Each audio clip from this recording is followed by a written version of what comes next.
Assalamualaikum and hello everyone. Welcome back to another episode of Grad2Work podcast. I'm Farsha, your host for today's episode. So, in today's episode, we'll be exploring on campus to career journeys, and don't worry, I'll find an answer for you guys' curiosity. So, today we have two inspiring individuals from Grad1 that will share a lot about career journey. So, first we have Miss Fatin. Hello, hi. My name is Fatin Yusof. I am Corporate Strategy Manager in Grad1. All right, and we have Miss Emily.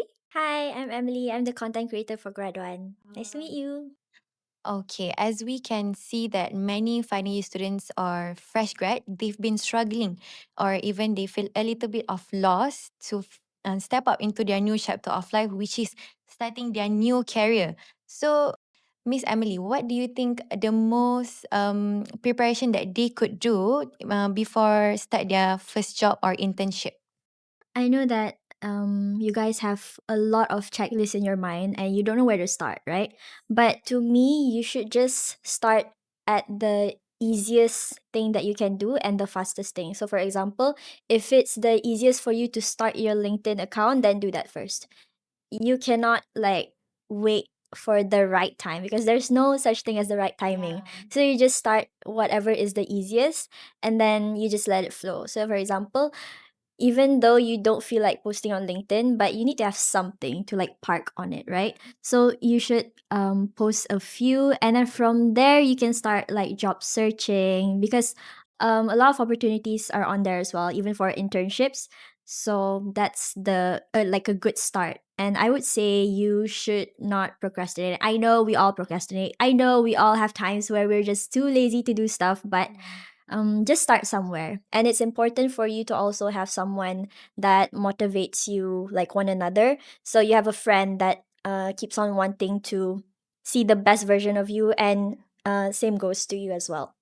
So go to all the fairs, go to like explore things. That's a great way to start. All right, so starting a LinkedIn and just be out there.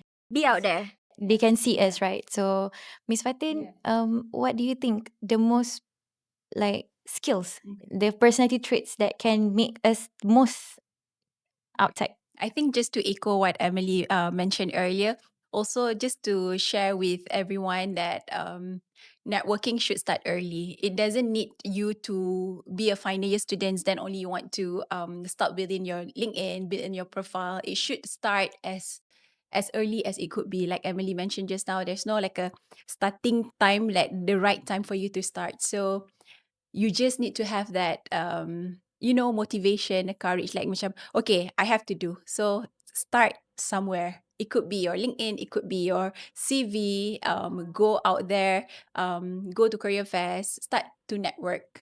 And with regards to skills, I think one skills that I always share with the future graduates, future talents, whenever I met them, is that always have that can-do attitude. Yes, because like I am a very like avid believer on that. So as long as you have the will and you want to do something, no matter how hard it is, you will get through it. Yeah. All right, okay. Um, all right, so can do personality traits is your motto, right? Okay.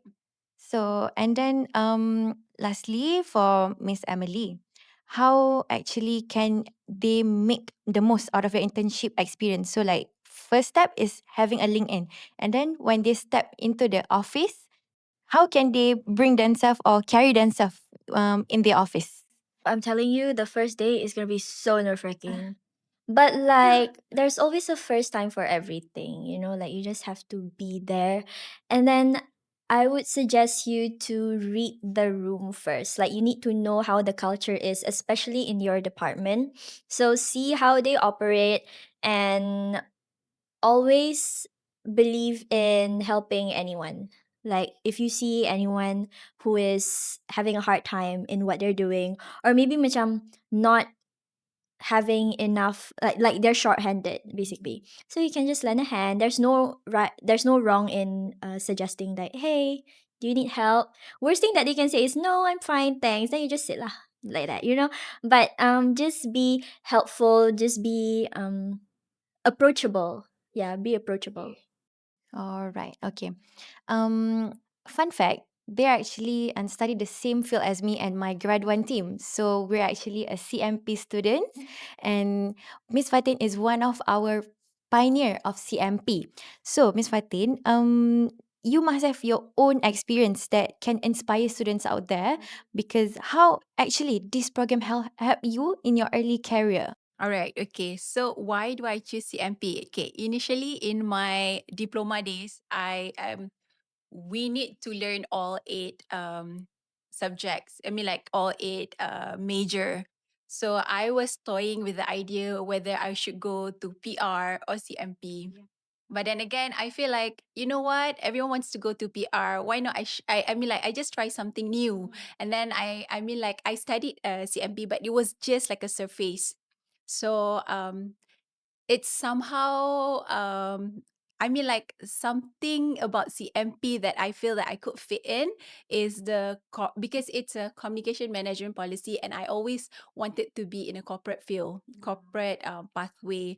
So I mean, like, because everyone wants to go to PR, and then I macam, okay, it's okay, let's just go to CMP, because for masscom we need to go through interviews. So the chances of, I mean, like, of you getting what you want might not be because I don't want to be disappointed at the end of the day. If I choose PR, I might not be chosen. So I macam, okay, tak apa, let's just try CMP. So I enjoyed CMP throughout my study days, and I graduated CMP with ANC.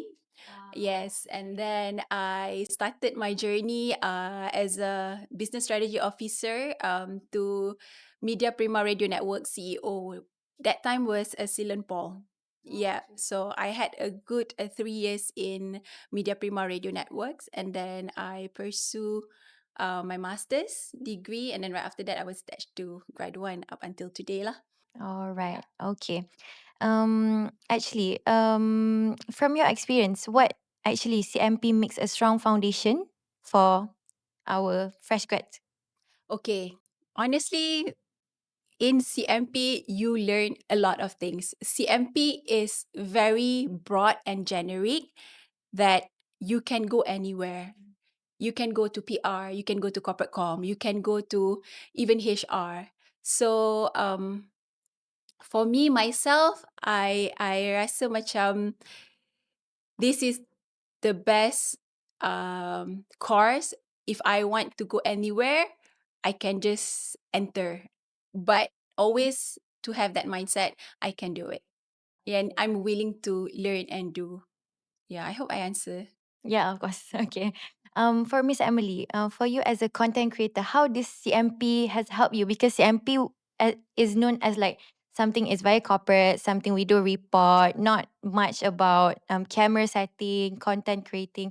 So for you, how actually CMP have helped you in your content creator career right now? Actually, it's about, I wouldn't say too similar, but it's definitely something that we learn because during my degree days, there was a time where we have projects and everything, right? Like you guys are doing now.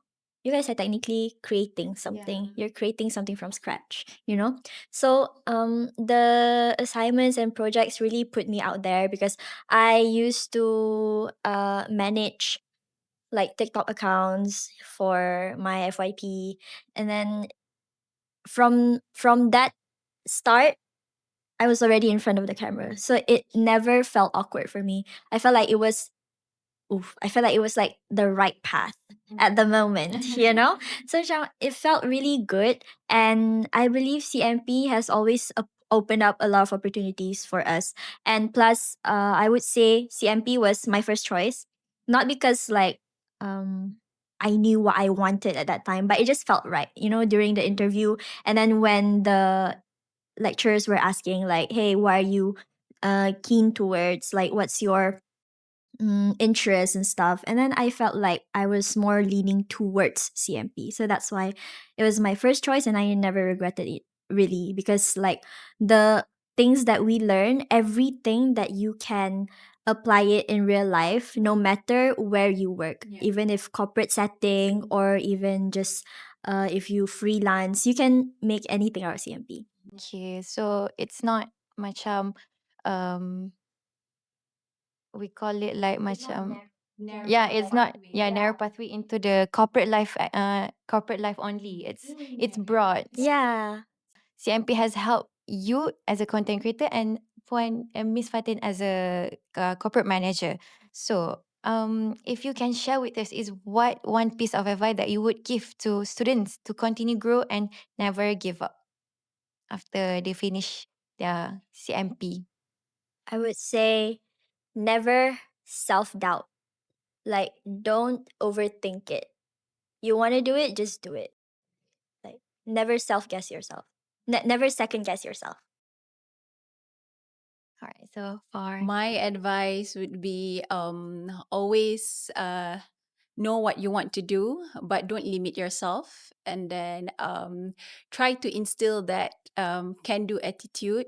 Because, like I mentioned earlier, if let's say um, you want to survive, you need to adapt and be agile. So that is one thing that is very important, no matter where you work at. Yeah. yeah, I think that's a valuable piece of advice that we can implement in our life. So that's the end of our podcast for today. And I think that helps you into shaping your career path. So until next time with Grad to Work.